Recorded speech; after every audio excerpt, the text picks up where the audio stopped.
Let's turn up the heat in the kitchen with these spicy chocolate muffins. You are going to love this recipe. It's easy to do and it doesn't take a lot of ingredients or time. You want to preheat that oven to 400 degrees Fahrenheit or 200 degrees Celsius, and then you need a muffin tin. You want one that holds 12 if possible. If not, you can use the one with 6 and just fill it up twice. A muffin liner is perfect for this, for sharing and storing, but if you don't, just make sure you grease and flour each little tin or it may stick to the pan. We are going to set that aside and get started on our recipe. In a large bowl, we're going to add some flour. We're using all-purpose or plain flour, and to that we're going to add in some nice cocoa powder. You can use store brand if you like, or you can use the really high quality cocoa powder. I'll leave that up to you. Next, we're going to add in some baking soda and some salt. If you want to use self-rising flour, just omit the baking soda and salt altogether. Finally, we're going to add in some cayenne pepper. You can also use chili powder here or some chipotle powder. I do recommend checking your chili powder first though, because sometimes they put ingredients like onion and garlic in it and you don't want that, you just want the heat.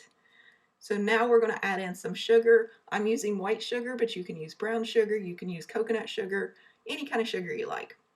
Then you want to mix this together until you no longer see any pockets of cocoa. If you don't mix it well, you will get pockets of cocoa in the batter, and you want to avoid that because that can be a little bit bitter. It takes maybe about 30 seconds to do this, a minute tops, depending on the type of cocoa powder you have and if your climate is humid. Shouldn't take too long. You want it to look like this. The next thing we're going to do is add in all of our wet ingredients. And it's a simple recipe to do. You just need a couple eggs. I'm going to break them up to make it easier to combine. Add in your milk next. You can use fat-free, full fat. Buttermilk works wonderful with this recipe. It gives a nice tang and texture to it. Whatever you have on hand is perfectly fine. Just don't use sweetened condensed milk. You can use evaporated milk. Then we are going to put in some oil. Anything from olive oil to coconut oil or even melted butter in equal amounts works here as well. It is a wonderful recipe to swap out ingredients for other things. And finally, we're going to add in some vanilla. And the vanilla just brings out the undertones of that chocolate and just helps balance out all those flavors. You want to stir it together until you get a thick batter like this. Set aside and get your muffin pan. Next, you want to divide this equally among each tin. It's about 3 tablespoons.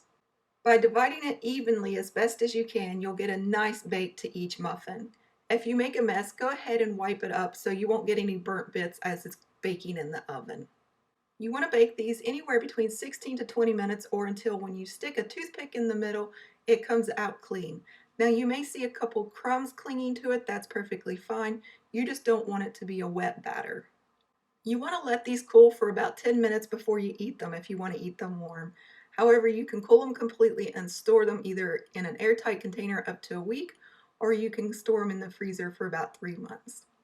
The heat from the spice will just really bring out that chocolate flavor. I do recommend trying it at least once. I was a skeptical person and now I am hooked. And if you really want to take it up a notch, put in some chocolate chips. I mean, look at how wonderful this muffin is. If you like spice and you like chocolate, I encourage you to try this once. I hope you enjoyed this recipe. Here are your ingredients if you want to follow along. Thank you for visiting jacksonsjob.com, and as always, happy baking.